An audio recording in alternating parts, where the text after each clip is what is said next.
Unit 2. Urbanisation. Page 18. Getting started.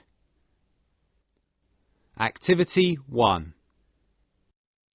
Lan and Nam are discussing a plan for their presentation on urbanisation. Listen and read.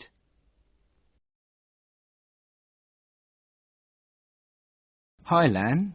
Hello, Nam. Do you know if our geography teacher has fixed the date for our presentation on urbanisation? It's next Friday.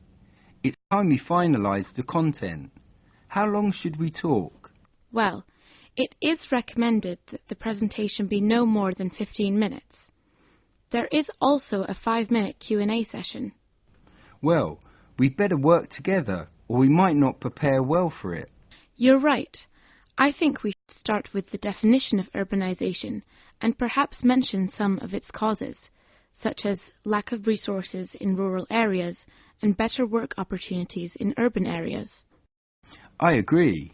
But before we provide the definition, we should show some thought-provoking photos to illustrate urbanisation in our country. Visuals will grab the attention of our audience and keep people engaged. That's a great idea. I'll start looking for some interesting images. What about the body of our presentation? We have a lot of information. Yes, there's a lot to say, but I suggest that we focus on its advantages and disadvantages. I agree. We should also provide some examples. Yes, this will help listeners to understand our points better. Our geography teacher also advised that we talk about issues that are familiar and important to our classmates. So, do you think we should stick to urbanisation in Vietnam? Well, this should be the main part, as our audience will be very interested in knowing more about it.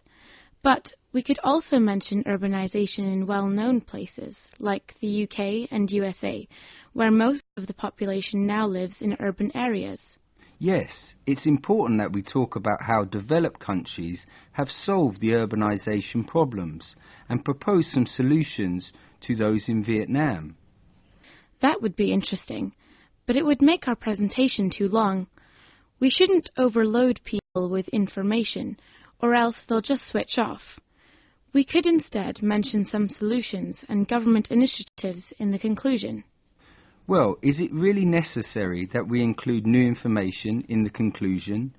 We should just summarise the main points. Okay, but we still need to do some research on the solutions. People may ask us during the Q&A session. I agree.